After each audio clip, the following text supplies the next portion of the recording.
இன்னைக்கு பார்த்தீங்கன்னா, எதுக்கு இதெல்லாம் தூக்கி போட்டு வச்சுருக்கிறேன்னு பார்க்குறீங்களா? ஃப்ரிட்ஜு சுத்தம் பண்ணலான்னு தாங்க. இத்தனை பொருள் ஃப்ரிட்ஜுக்குள்ளே கிடந்துச்சு. எல்லாத்தையும் எடுத்து வெளியே போட்டுட்டு, ஃப்ரிட்ஜு கழுவியும் ரொம்ப நாள் ஆகிப்போச்சு தொடச்சி. சரி, இன்றைக்கி தொடச்சிருவோம். வீடெல்லாம் சுத்தம் பண்ணுறோம், ஃப்ரிட்ஜை ஏன் விட்டு வைக்கணும், அதையும் தொடச்சிடலாம் அப்படின்னு சொல்லிட்டு உள்ளே இருக்கிற பொருளெல்லாம் எடுத்து கொண்டு போய் விளக்குறதுக்கு போட்டு, இதுக்குள்ளே இருக்கிற ஜாமான்கள்லாம் எடுத்து வெளியே வச்சாச்சு.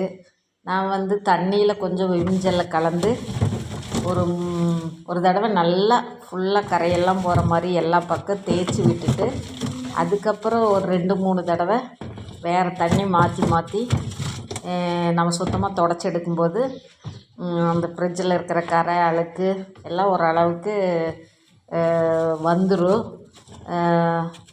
அது வந்து இது 15 வருஷம் ஆனங்காட்டி அது கொஞ்சம் கரை இரும்பெல்லாம் வெளியே தெரியுது அந்த தட்டுகளெல்லாம்.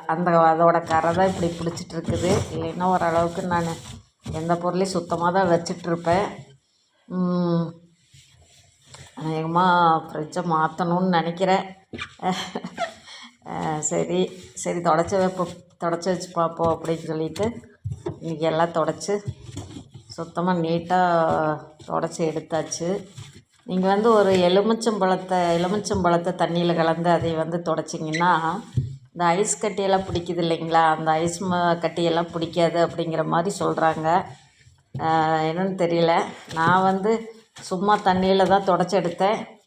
மறுபடியும் அதுக்கப்புறமா ஒரு எலுமிச்சம்பழத்தை எடுத்து எல்லா பக்கம் புழிஞ்சு விட்டுட்டு மறுபடியும் துணி வச்சு நல்லா தேய்ச்சி எடுத்துட்டு அதுக்கப்புறமா 2 தடவை தண்ணி வச்சு தொடச்சி எடுத்துட்டேன்.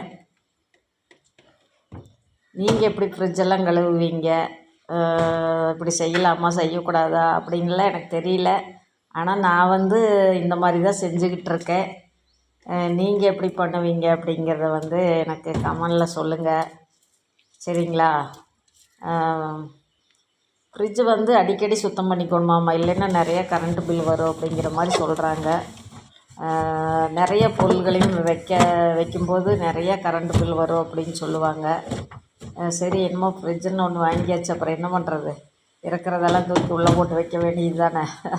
அப்படியெல்லாம் நான் காய்கறியெல்லாம் உள்ளே போட்டெல்லாம் வைக்க மாட்டேன். காய்கறியெல்லாம் எப்பவுமே வெளியே வச்சு தான் யூஸ் பண்ணுவேன். நிறைய வீட்டுகளில் காய்கறி, தக்காளி எல்லாமே ஃப்ரிட்ஜுக்குள்ளே வச்சு தான் யூஸ் பண்ணுவாங்க. ஆனால் நான் அப்படியெல்லாம் வைக்க மாட்டேன். காய்கறியெல்லாம் உள்ளே வைக்க மாட்டேன். இப்போ அந்த தட்டெல்லாம் வெளியே கிடக்குது, போய் அதையெல்லாம் கழுவி வெயிலில் கமுத்தி வச்சிடலாம்.